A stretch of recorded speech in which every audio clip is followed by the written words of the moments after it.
नमस्कार, आप सभी का स्वागत है स्टार सिटी न्यूज़ में। मैं इस वक्त दिल्ली के मंगोलपुरी विधानसभा भारी जिला में मौजूद हूं। साथ ही हमारे मान सिंह गंगवाल जी हैं, जो कि अभी हाल ही में एससी मोर्चा जिला भारी जिला के कोषाध्यक्ष बनाए गए हैं। और साथ ही हमारे तूला राम यादव जी हैं, जो कि वरिष्ठ उपाध्यक्ष हैं अभी हाल ही में वार्ड 49 से। बहुत बहुत स्वागत है सबसे पहले आपका सर। नमस्कार सर।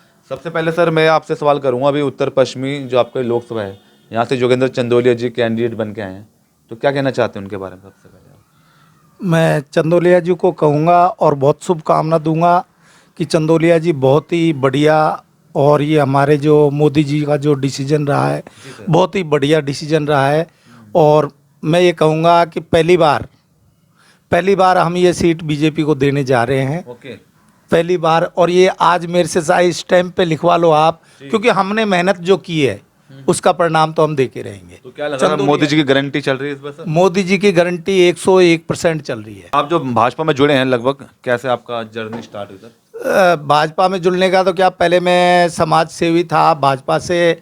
15 साल पहले से ही जुड़ा हुआ हूँ। अच्छा। बाकी के अब उन्होंने, मैं तो एक बिजनेसमैन हूँ, बाकी के मैं तो अपना कार्य करता हूँ। बाकी उन्होंने कहा है कि भाई आना पड़ेगा आपको। तो चंदोलिया जी हमारे जो बहुत ही घनिष्ठ आदमी हैं और अच्छे आदमी हैं, व्यवहारशील आदमी हैं और बहुत पुराने आदमी हैं जी। और आप मतलब कई संस्थाओं से जुड़ के आप सर जैसे काम कर रहे हैं, सोशली भी आप जैसे एक्टिव हाँ, जैसे मैं हमारे कतरन मार्केट की ध्रुवनाथ संस्था से हूँ, तो उसमें मैं मुख्य सलाहकार हूँ और समाज सेवी हूँ। समाज की जो भी दिक्कत है वो समाज के लिए, सारे समाज वाले जानते हैं मुझे। समाज वाले मुझे बहुत इज्जत देते हैं। समाज वाले बेचारे आधी रात पे तैयार रहते हैं सर। समाज। तूला राम जी, इस बार जैसे मोदी जी की गारंटी चल रही सर, क्या लगता है आपको इससे? मोदी जी ने जो कार्य किए, जो 70 साल में नहीं हुआ, वो 10 साल में मोदी जी ने किया है। विकास किया है युवाओं का, महिलाओं का।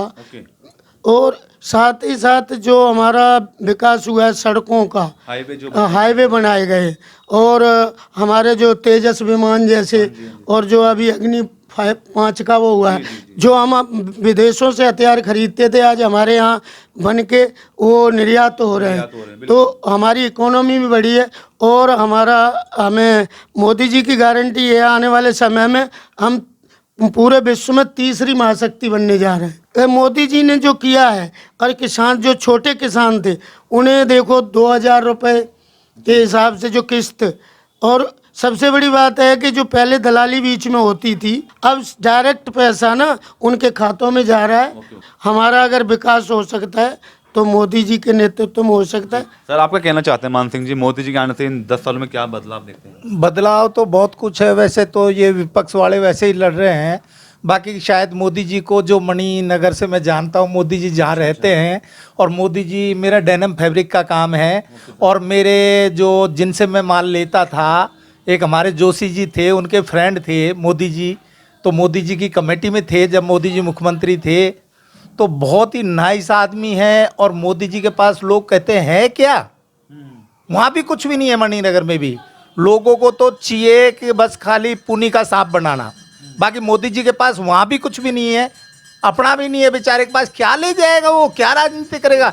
देश के लिए क्या क्या नहीं किया उन्होंने। मगर विपक्षी पार्टियों का कहना है कि मोदी जी ने किया क्या है? लगातार महंगाई बढ़ रही है, बेरोजगारी बढ़ रही है, अपराध बढ़ रहे हैं लगातार।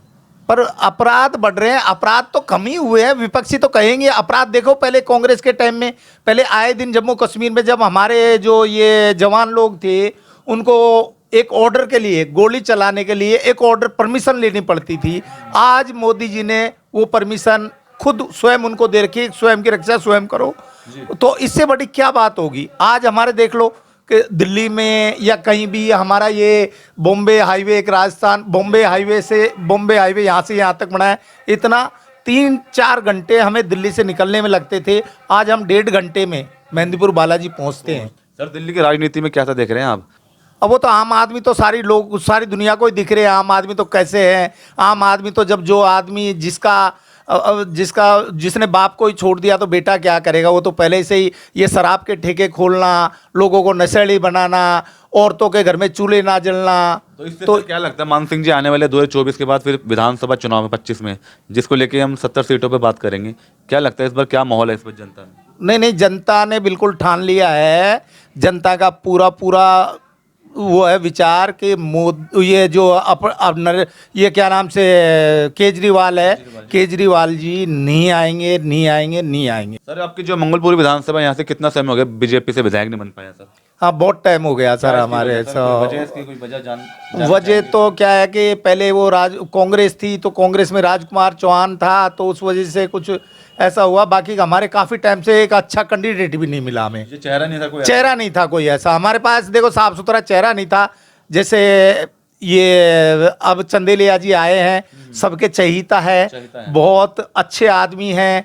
और जो चंदोलिया जी है, स्वभाव बहुत अच्छा स्वभाव है, मेहनत करे हुए आदमी हैं और ज़मीन से जुड़े हुए आदमी, बहुत शील स्वभाव के आदमी हैं। तुलाराम जी, मैं आपसे सवाल कर लेता हूँ। मंगलपुरी विधानसभा में खासकर मैं बात करूंगा, लगातार आम आदमी पार्टी कांग्रेस राज करती आ रही है। पहले जो हमारे यहाँ जो चेहरे दिए जाते थे, चेहरों में तो वो नहीं थी, बाकी कहीं ना कहीं जो हमारे लोगों में ना आपस में मतभेद होते थे।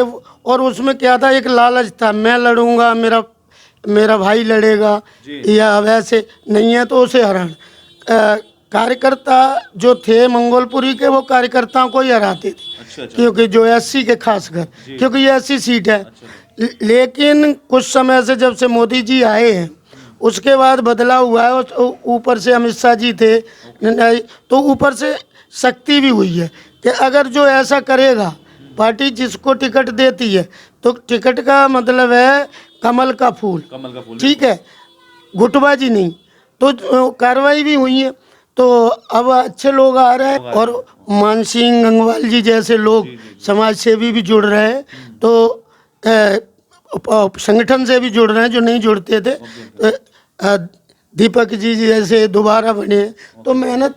तो हमारे जितने भी मोर्चे हैं, जो भी महिला मोर्चा, युवा मोर्चा, पूर्वांचल मोर्चा, ओबीसी मोर्चा, अच्छे मोर्चे इस बार मतलब अच्छे चेहरे जुड़ रहे हैं। हाँ, मतलब अच्छे चेहरे जुड़ रहे हैं। ठीक है सर, और क्या संदेश देना चाहते हैं आने वाले नवरात्र पे भी? आप कुछ कहना चाहते हैं, मैसेज देना चाहते हैं? अब नवरात्रे पे तो वो तो मोदी जी बड़े भक्त है, और मोदी कोई साधारण आदमी नहीं है। अच्छा। मैं आपसे आज बता देता हूँ, चाहे किसी ने कहा हो या ना कहा हो, वो एक बहुत बड़े संत है। संत हैं, ओके।